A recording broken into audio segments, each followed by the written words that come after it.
Good morning, everybody. Unfrequented world. And yes, we are back in the bush today. We're sneaking along in the electric car. I'm on the same road system that we did the Pinewater Creek track trap video. Only we're going to be branching off and going probably another 15 kilometers further back. Some of these roads, they get a little worse every year, so I don't know if I can get into where I want to. I've got a really nice set of ponds that I want to drone in a real nice moose area. So hoping that we're going to see a moose today and that we can get into these ponds. So the GoPro is running here at the front of the vehicle just in case something runs across the road. And it's also been brought to my attention that I shouldn't mention exactly where I'm putting out trail cameras and things for two reasons, which I don't know, I like to think the best of everybody, but obviously somebody could steal my trail cameras or mess with them. And B, they could mess with the research. You know, there are a lot of guys who have nothing better to do than to say, hey, this guy's out here, let's go mess with him. So from now on, I'm gonna not say exactly. I might point out the area to you guys within a mile or two, but I'm not gonna say exactly where I put out the gear. I'm gonna leave some of this GoPro footage in here for you guys. I know lots of guys like to look through and find stuff. If you can see something hiding behind a tree, then good for you. I'm looking as I'm driving. I don't see anything. If you do, point it out to us though, and we'll definitely check it out.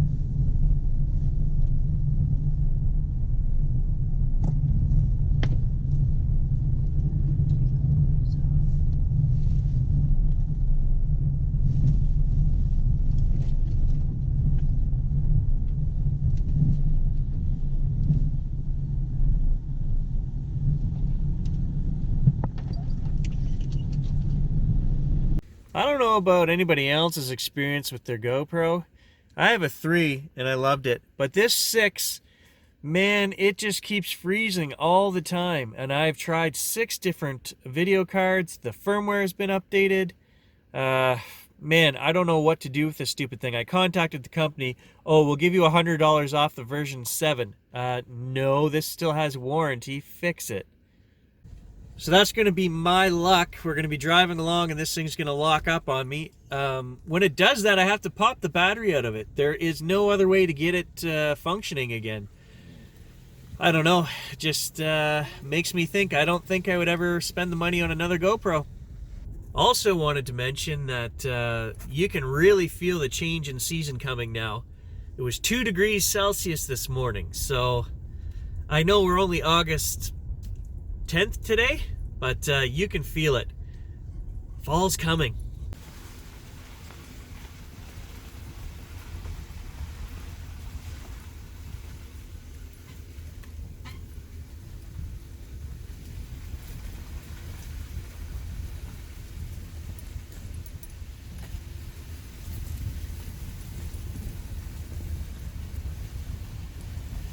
So I also purchased a set of antenna range finders for the controller, for the drone. So we're going to try that out right now.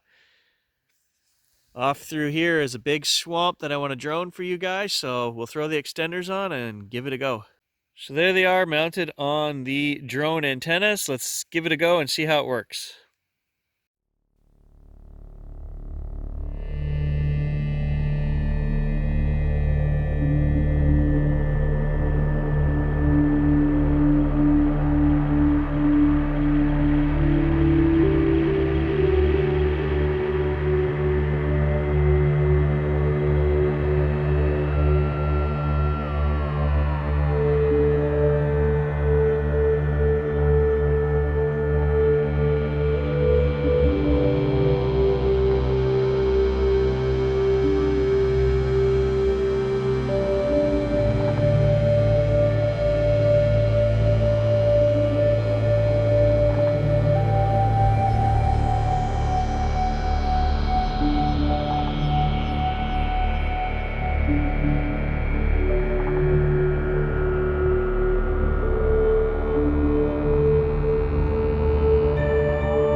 So actually, I think these things worked very well.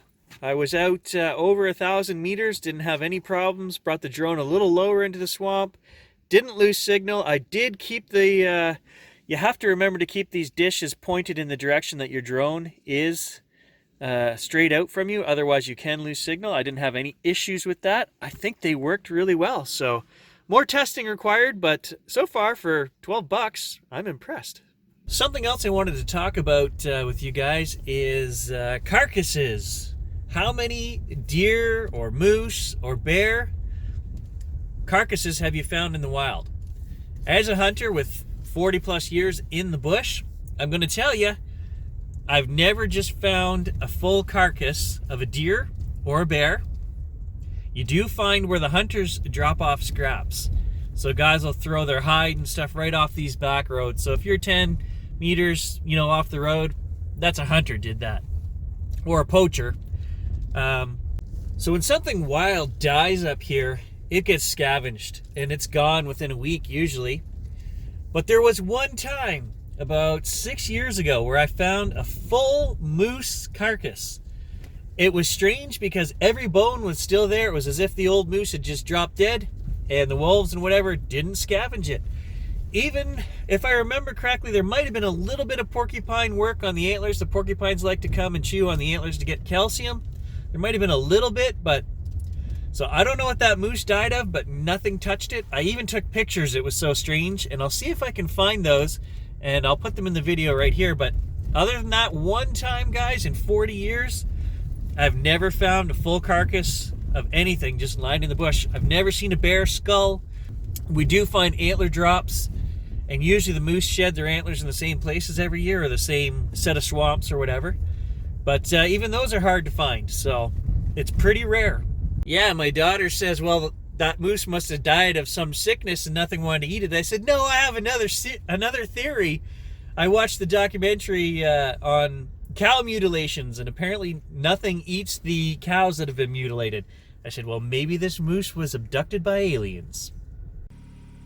So there's another really big swamp right there, and I always hunt that back hill for deer, but we're not going to film that today. I got a special spot I want to take you guys into, a nice little set of moose swamps, maybe another 5 miles back from here. Look at the deer flies just following along. I got to get out and drone in a few minutes. Oh, that's going to be nasty. Had to make a pit stop here. Look at that, can't pass those up. There's lunch right here. Probably a bear off in the woods too. Ha, couldn't pass that up.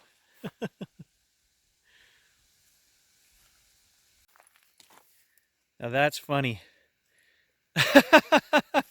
Who taught you to do that? He likes raspberries. Here, Gage. Gage. There you go.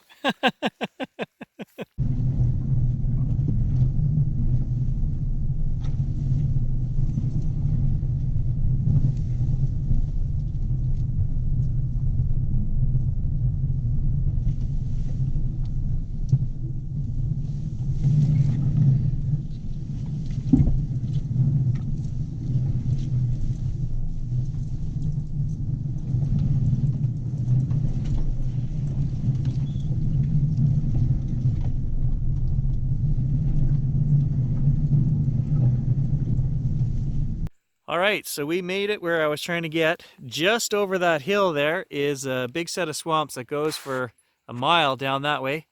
Comes from up above here. There might be a pond or two up above if the beaver dams haven't broken. And this is all really thick hemlock forest right on the edge of the swamp here, and full of moose and bear. The bear like to get under these big trees. Sometimes they move in the wind and they create hollows underneath them, so they make perfect bear dens. So these hemlock forest, the real tight little spots here where you can't see more than 5 yards in front of you, they can be quite dangerous. Again, here it's all full of raspberries, so you do have to be careful because there could be a bear laying down right in there and you wouldn't see it. So we're staying out here in the clearing. This was a log dump from 20 years ago when they were in here logging. And we're gonna keep the doors unlocked. If we have to run back to the truck and get in, we will. I don't think that's ever gonna happen, but